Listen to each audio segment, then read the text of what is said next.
Hi, Joe Scacciaferro for On Location.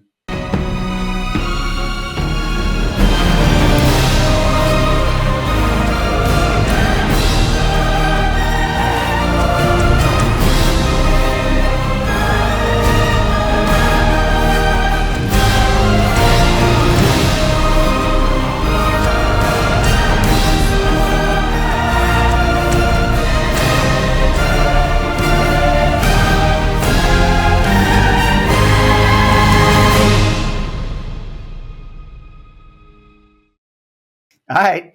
Okay, I'm not going to start this the way I start every other one, saying, This is my best friend. We've known each other for years.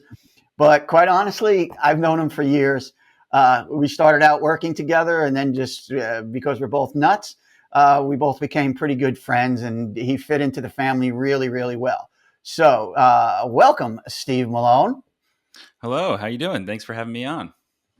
Pretty good, pretty good. Excited to have this conversation because there are little bits and pieces I don't know much about what you have done. hmm But let's just start with you're an audio engineer, and in the broadcast world, you're known as an A1. hmm Um, yeah. are you still knocking that out? Are you still doing that?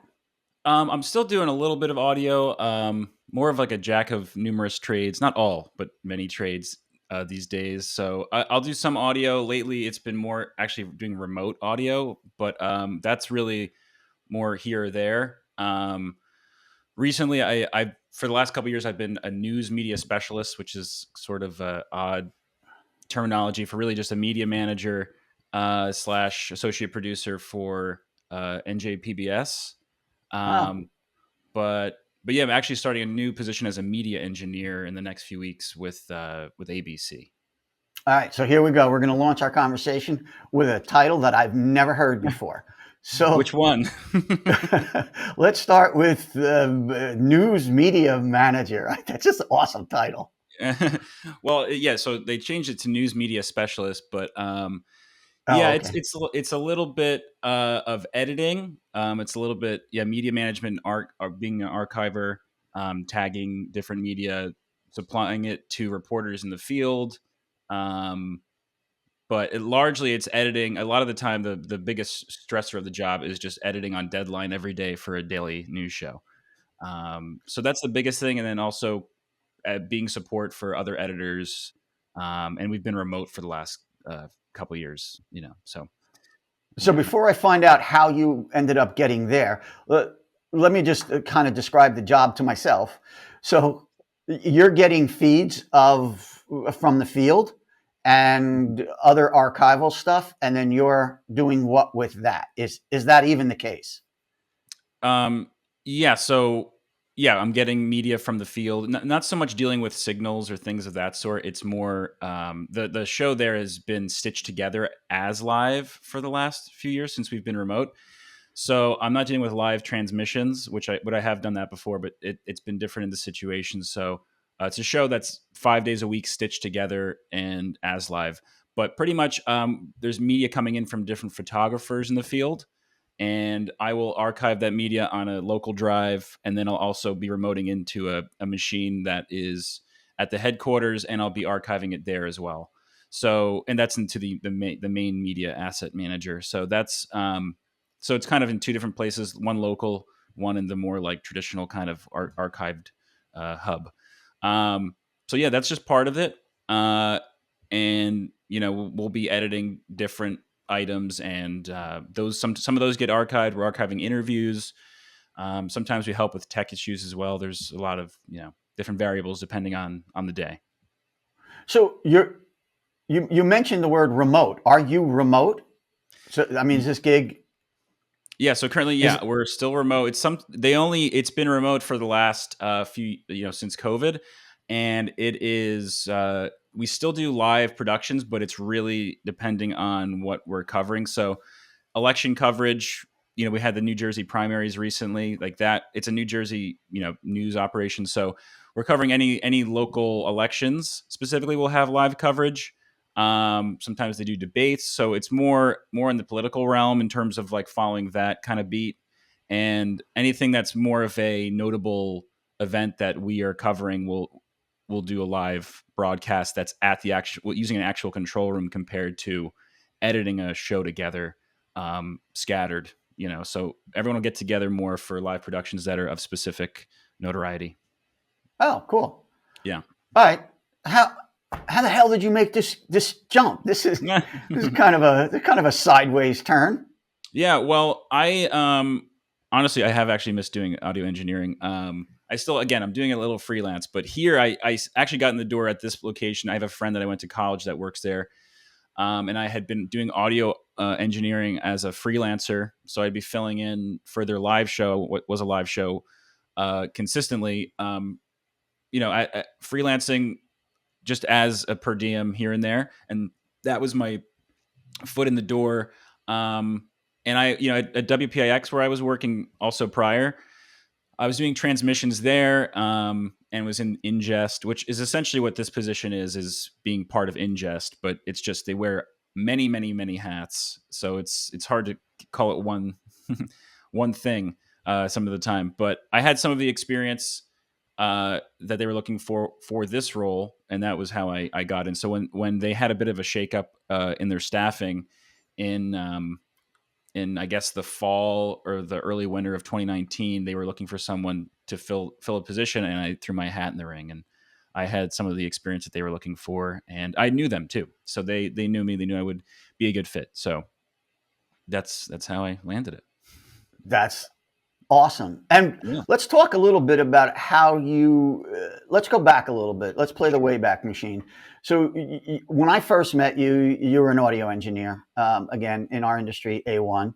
Um, and then we're seasonal, so when our programming ended, everybody kind of disappears and goes off. Right. Uh, and then I think, if I remember correctly, you went to school in a Yes. very unique place, in a very unique subject matter. Explain that. Yeah. So shortly after I was working for you, for working with you at for the Giants, I went and got a master's degree abroad in Amsterdam. It was a 1 year program, and I think I've been working for a few years, and I kind of I just wanted to continue my education, and I also wanted to travel a little bit, but I wanted to be productive at the same time. So I went out there. It was a 1 year program, which is not super common for master's degrees. So I was like, oh, this will be 1 year. I can kind of do this for a year and come back, and I'll have something to show for it, and I'll get to see the world a lot more, which I really wanted to do as well while I was younger. Not that I'm not younger now, but you know what I mean. So so yeah, it was a weird degree. It was in I mean, I guess by standards here at least, and it was comparative. It's comparative arts and media studies, um, and really what it was looking at different kind of mediums and breaking them down in different ways. Some theoretical, some practical, and ultimately, the last 4 months or so, you were writing. You wrote a thesis paper on a certain topic, and I wrote mine on how television news is archived, or how it's kind of discussed in film and cinema. So I wrote kind of a big study, not a big study, but it was a about I forget how long, maybe 50 pages long, breakdown of That's a lot. yeah, of certain films and what they were so what they were essentially having to say about TV news. So it was like it was called archiving the news, archiving television news and cinema, I think is what I titled the paper. Um, so it was a while ago, but that was I really enjoyed that. So that was kind of the last part of the year, but yeah, it was quite a How does divergent something? working in TV.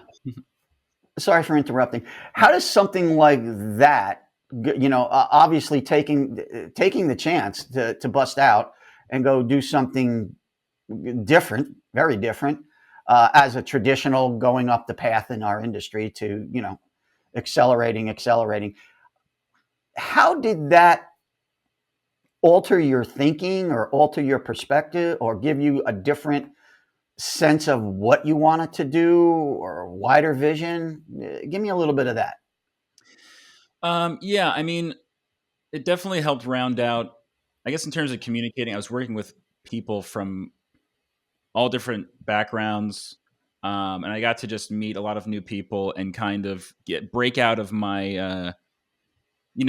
I was in college, then I was working in television, and you kind of build like a little bit of I don't know. You see the world in a certain way, you experience things in a certain way, and then breaking out of that, I think, was useful in that it made me kind of get further out of my shell that maybe I Right. had, and I think that helps you kind of just not when you're approaching things. You after you've done something like that, I think you have more of a callus that lets you kind of say, "Oh, I can figure this out. I could jump into this and I'll make it work," Nice. or I'll so it definitely has that because there was certainly a lot of I was definitely worried about leaving the United States and leaving everybody and everything I knew and going into a brand new situation. But having done it, Wow. it lets you go into new experiences with more of a confidence, I think.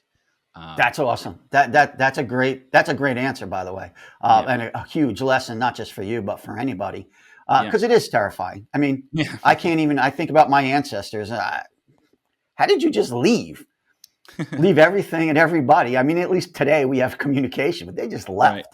right. So let's stay there for a minute. You also are experiencing socially a completely different mindset of how people that you were socializing with and going to school with weren't from the states typically, correct? Yeah, there was some, but it was yeah, I it was maybe I think there was one other American in the class, and then everybody else was there's people from all over, from from the Netherlands, from Germany.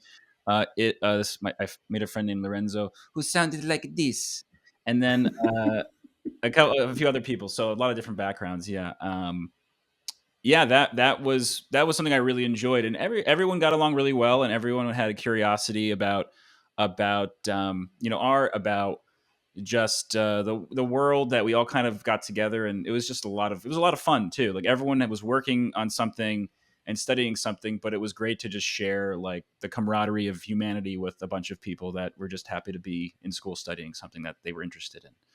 Oh, that's Yeah, awesome. That's a yeah. that's a great experience, and good for you stepping out and giving that a shot. How did you even find out about the school? So I was just looking into I was thinking about going for a master's. I had no idea what in. I just knew I wanted to.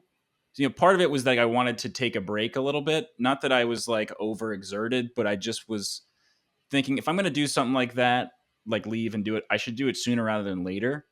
I knew it'll get harder as I got older to do.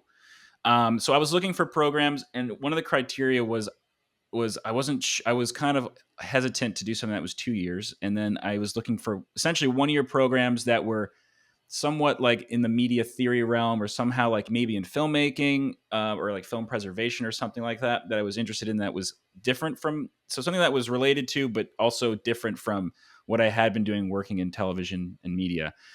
And I wanted to find something that was preferably like a year, and I wanted to be in a country that was largely English speaking because I knew I wasn't going to figure out a language. So that was kind of the criteria, and I just landed on this program. And it also wasn't obscenely expensive. Was the Right. other thing. So there was all these things in terms of having to think about a budget, and taking out more student loans and things like that. So it was kind of a multifaceted approach to figuring out what would fit for me, but ended up finding it. And I just did a That's lot of awesome. research online. So yeah, Awesome. yeah, And speaking of film, that's another one of your interests, passions, correct? hmm yeah.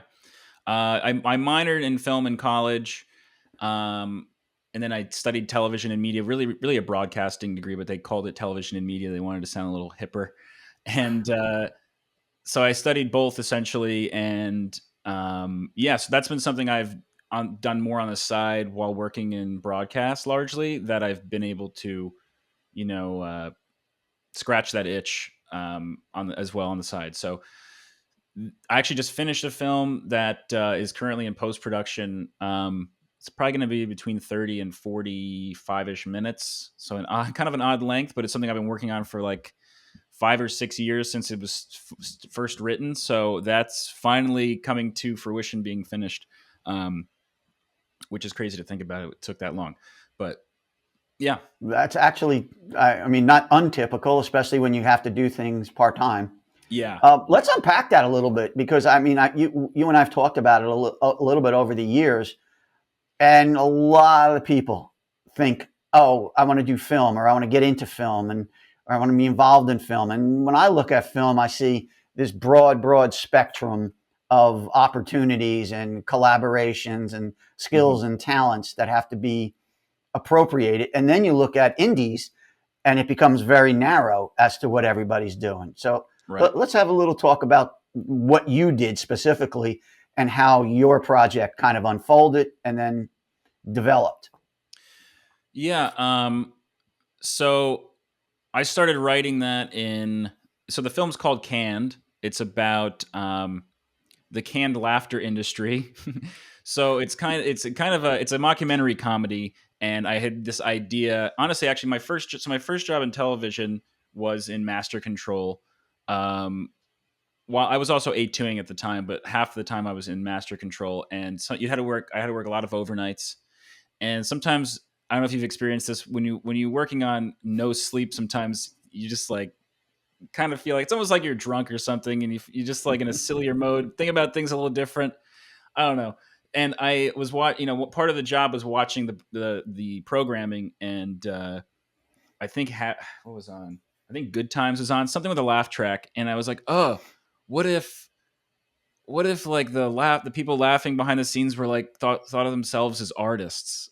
It was like this weird, incredibly tired idea, and it was kind of more of like a sketch idea that I developed over the years, and it was just like such a fun idea that I kept writing at, and I was part of a writers group, and we would all talk about it. And so a lot of people kind of came together to kind of pitch other ideas to make it work, and it ended up becoming a script that we started shooting about. I guess we started shooting in August of 2021, but all the casting, everything got together in April of 21 or June of 21, something like that. And I have a lot of friends from college that I've stayed in touch with over the years. I think the most valuable thing from getting a bachelor's for me now, looking back, is the community you get from college. And everyone stayed in touch. We're all still good friends. We all hang out still, and um, help each other on each other's projects.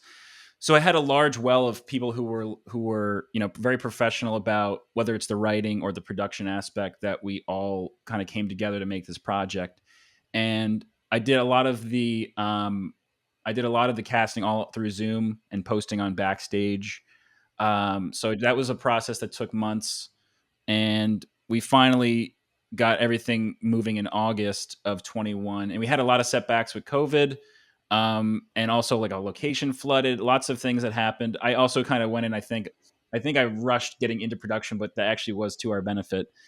I was so excited to get into it, and I think you kind of put blinders on to just get things moving sometimes, and you figure out how you're going to put out fires later, and that was definitely part of the equation. Um, but we just figured it out. We just kept when we had to push something back, we scheduled things. It took about 5 weekends from starting in August of 21 and ending in May of 22. So a lot, and that's this is a technical. I guess it's somewhere between a short film and a very short feature. So Mm-hmm. it took a lot of time, and it took a lot of I did a lot of the coordinating and just contacting people. I had one of our producers. He was more day to day doing production design, um, getting food together, making sure. And we even had like a COVID compliance officer, somebody who's like the co-writer of the film, who ended up getting into COVID compliance. So he kind of helped when he could with that, especially when it was in earlier in 21, especially. So lots to go. It was a lot of problem solving. It was a lot of, while working full time, a lot of just constantly communicating, which part of me is very happy is over, because it was a lot of fun, but it's just a lot of work. It's like you wear, especially on the indie level, you're wearing so many hats, and you're doing so many things. You're making sure so many boxes are checked so that things go smoothly when you go into shoot, and you're not wasting anybody's time. And you're not grasping at straws while there's 25 people there on set that maybe took a day off to help you, or are giving you a weekend day that they normally would have to themselves. You really want to appreciate people's time, especially when you're doing something that's low budget. And a lot of the time people are just helping you because they know you and they want to see you succeed. So a lot of factors in there. But we had a cheat code because it was about canned laughter. So like people literally had to laugh on camera all the time. And as you know, laughter is contagious. So it was like we had this cheat code. Like people couldn't help, for the most part, have a good time. So it was a lot of fun, even while there's lots of issues to contend with on set and in the world and otherwise. So it was a great experience creatively to do so. Yeah. So, but we're in the home stretch of editing, so we're hoping that continues to go smoothly as well. All right. Well, when that's done, we're going to get you back here, and you're gonna show us, and we're actually going to post it up when you tell me it's time. We'll post it up for you. You, Okay. you mentioned a little word in there that's a big word, but you said it in a little word. Budget. Budget. Yeah. At that, honestly, a lot of people stop at that point Right. because they go, "Oh, how am I going to get to pay for this and pay for that?" How Yeah. did you work around budget and funding? Yeah. So we had a crowdfunding campaign in part. We raised about $6,000 that way. Um, Maybe a little bit more, somewhere between 6 and 7,000. Which a chunk of that was definitely mine that I was putting into the campaign, which isn't illegal, so I could say that. But yeah, so part of it was the crowdfunding campaign that ran for about a month, if I recall correctly, and a co-writer on the film, he put in some money as well, mainly for the crafty and food on set. Right. And then everything else was out of my pocket, which was quite a chunk. And luckily I had I had the funds. I had saved some money up and knew I was going to be putting money into the film. And honestly, the part of the reason I was able to put as much in was because I still pay student loans, and because of the student loan pause, a lot of that money, not all of it maybe, but that some of the money I would put into that was going into the film. So I'll be completely honest. So that was also part of it that worked. So that was the funds. It was me, a producer, and the crowdfunding of those kind of three things coming together. And I think in terms of the budget, you have this plan, and because we had to push all these weekends, it ended up costing more because we had initially planned to do it all in about 3 weekends in August, or I think it was like 8 days. Ended up being 12 days. And when you rent a equipment package, if you do a weekend rate Friday to Sunday, it's like you're paying for 2 days. So you really want to get your bang for your buck when you go to spend $500-600, which is on the cheaper end, honestly, for a package. You want to get more bang for your buck, that you have the gear this weekend, because some weekends you only have 2 days planned. You're like, oh, we're burning, like we could use a whole day of this gear. Like, how can we make this work? So it also becomes a part of what can we do in the amount of time that we have on a specific weekend when you're renting gear as well and stuff like that. So, but yeah, and breaking down the budget, it's also just keeping track of everything. And we were incorporated to have an LLC for the film, and just kind of being smart about all that side of things when it comes to taxes and all that. So, um, it's just a lot of work and a lot of paying attention to the numbers, and then crunching them at some point. But I didn't crunch them until I had to, to be honest. So So what happens? Okay, so when you're done yeah. and you have this odd timing product, Hmm. it's not long enough to be this and it's not short enough to be that. What do you do with it? How do you revenue from it? Is that even a strategy? Yeah, we're still figuring that out a little bit, but what the goal is going to be is to run it through a festival process, and I think we're going to have a shortcut, like a very short edited version, and then we'll have the full version. Because some festivals, they see a film that's 30 minutes, and they say you have no chance of getting in, especially if they're bigger festivals. So they want to pack as many films into the programming as they can. So if you have a shorter film, you have a better chance, depending on the festival. Some festivals is not the same case. So we're going to have kind of two different versions of the film that we're going to put through the festival circuit, and depending on the festival, we'll use the shorter or the full version. So that's kind of how we're thinking about it. And it's really, we're still going to be in the red in terms of submitting because all those festivals cost money to apply to. But Hmm. the hope is that someone will see it and they'll want to turn it into something bigger, and we'll want to take a chance on our production team and all of us to kind of make that happen. So the goal, and hopefully by the time we get there, the plan is to have a longer script in our pocket to be like, look, we can make this into 90 minutes or what have you. So that's kind of how we're thinking about it. And there's plenty of channels for content now. And something like this film is also not something that's obscenely expensive compared to something that's happening in space or something like that. So it could be so it's something we really feel good about, and um, we'll see what happens, from there. But that's we'll probably hopefully start applying in the maybe like in September, October time frame is when we'll start applying, and then we'll probably do that for the up until the following year, or for the next year or so for the full festival circuit. So we'll see how that goes. But yeah, so we're kind of pitching it to people to be like, hey, look, what do you think? Like, do you want to help us make this into something more grandiose that can stand on its legs as a feature, or an episodic or something along those lines? This is fascinating, especially because I know you. So how? I mean, is this something you picked up in school? 'Cause you just rattled off a lot of things that you had to know or you had to learn Yeah. as you were either moving it out or not know and take a huge risk on. Oh, okay, I got to learn that when I get there.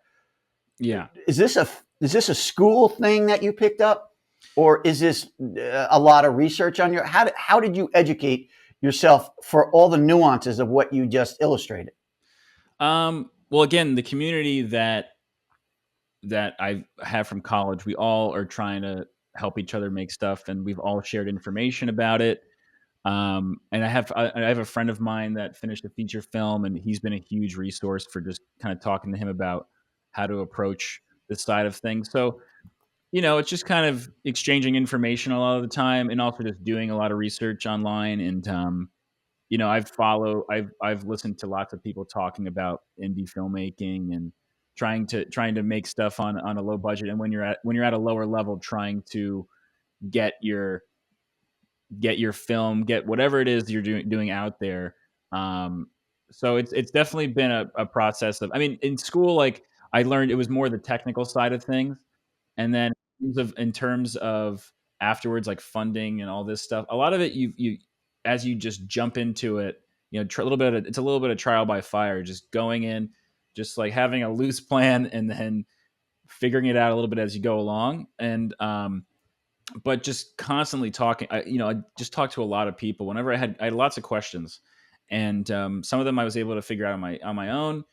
And a lot of them I would talk to people about, like, what was this like for you going through the process? What was not being afraid to just ask for help and ask for kind of information in the process, because that community from college was incredibly helpful in terms of, and being in a writers group, and everyone has short films, other films that they've made, and they've been through the process in a different way maybe that can apply to you. So that's a big Right. part of it.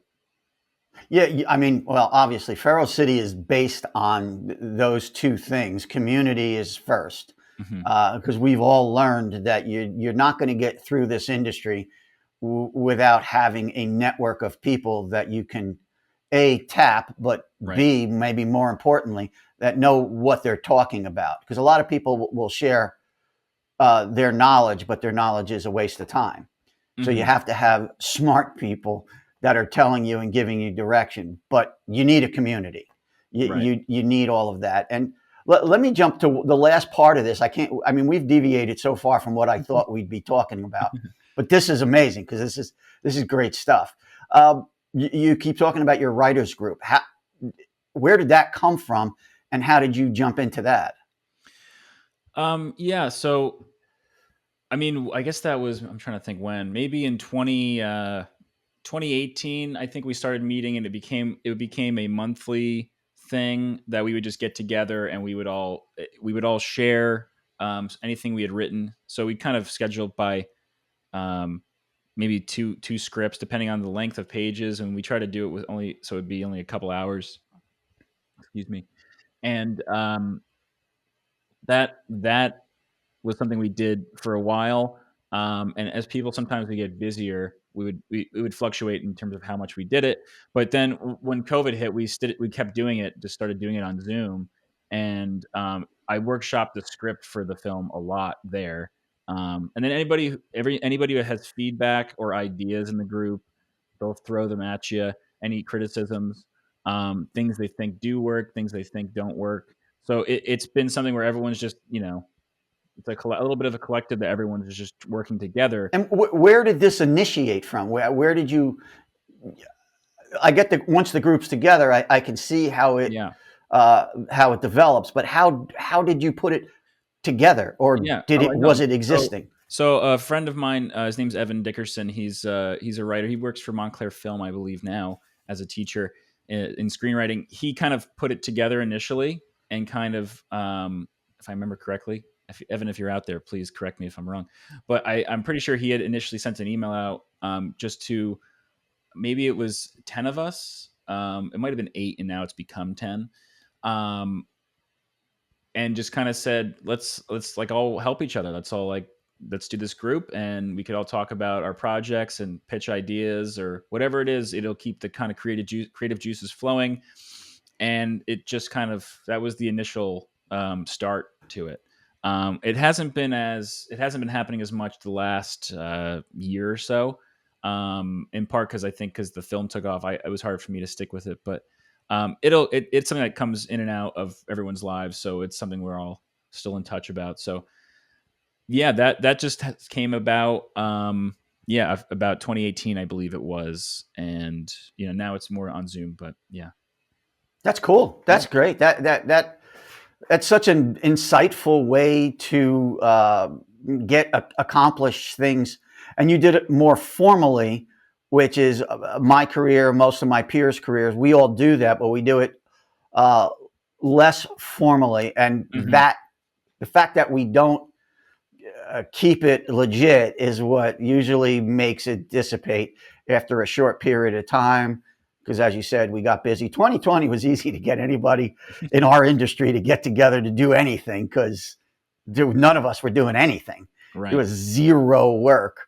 But since it's everything's amplified 100%, right. so it's hard to rally people together. Again, let me go back to I appreciate the time you've been giving me.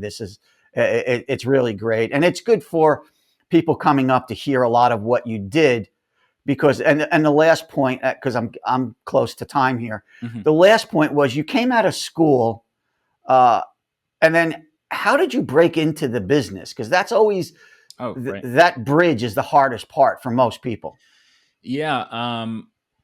So I went to school at Montclair State University. I was in their broadcasting program, which has since actually gotten much bigger over there. But I worked really hard in the program there, and I just said yes to everything, and I just impressed the right person there. Several people really like kind of when. So my first job was at WPIX, and they had reached out to Montclair State, and we're looking for two people that can really we can kind of help start a career in broadcasting, can really help us. And they were looking for two people. So me and a friend of mine both were recommended, and that came after really just working on different projects at the Montclair State in the broadcast program. And the person who put my name in was his name was Nick Zanis, who actually passed away not too long ago, and he really got a lot of things moving at Montclair State on the broadcast side in that program, and he just liked me, and I had worked on a lot of projects, and I became a familiar face to him.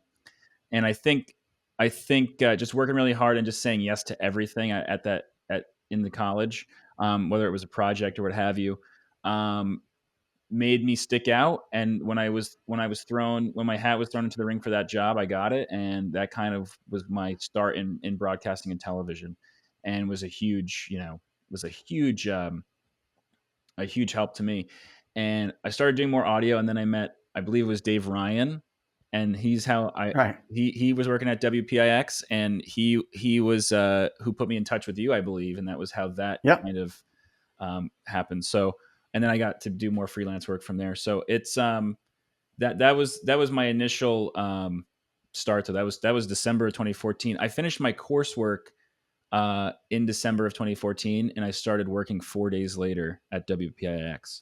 So Yeah. like an immediate, Anybody listening to this, don't think that's the path, because yeah. he's one of 10,000 that happens to. I was very fortunate that was how quick it happened. So yeah, so With that though, I have to give you credit. You have to have the talent to back that up.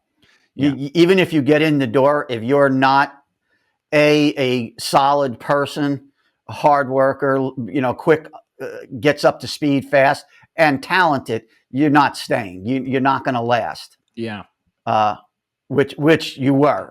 Let me give you a quick Dave Ryan, because Dave Ryan was a music engineer. Hmm. He working at recording studios and playing in his band, but he was working day gigs at UPS, at a Oh, UPS really? store, which is the UPS store I used to go into. Oh, So we started talking about, because I come from the music world, right. and we started talking about recording a blah, blah, blah, blah, blah. And I said, oh, did you ever think about television? He had no idea what I was talking about. I brought Dave into television with me. We did a couple of gigs together, Hmm. and Dave hung in. And then, as everybody in this industry does, at the end of a show's run, I think at that point we were on Fox. At the end of show run, he left, started picking up freelance gigs. Right. I just did an interview with him not too long ago. He's CBS A1 Right. staff, killing it over there. And when he left, he said, "Hey, I got this guy at PAX," and I trusted Dave. So if Dave said you were good, you were good. And again, you fit in culturally perfect with us. We are a very unique group of people, and you came in like you were there your whole life. You got to have that talent, but we're kind of as I always say, we're more of a pirate ship than we are Right. of a broadcast crew. And Yeah. you definitely went sailing with us. Yeah. No, it was a lot of Um, fun. I miss those days. yeah, so do I.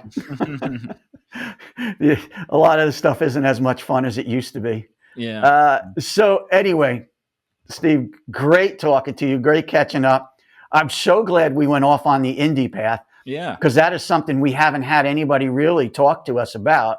And it's great insights. Yeah. I got 10 more questions that I don't have time to ask. So I may ask you back at Oh, some point. absolutely. Would love to come back. And maybe somebody, we can do something from somebody from the other side, from in that indie world, Hmm. who you think might be good. Because Okay. it's in everybody. Everybody I know always asks me about, film majors. I just did a run with NYU, Hmm. and we did a whole project with them, with a bunch of their students, which was amazing for me. And we got really good product out of it. But I was fascinated to just listen to their aspirations to become, dramatic writers and filmmakers and directors. And some of them had some of them were actors and blah, blah, blah. And that's what I did. I pulled it all together into one product. Hmm. I had them for 6 weeks, and I had 2 teams of 6 apiece. Hmm. And we tasked them with a project. And it was great. It was so cool for me to learn a lot about, that world of education that I don't know about. Hmm. And you just gave me a whole bunch more.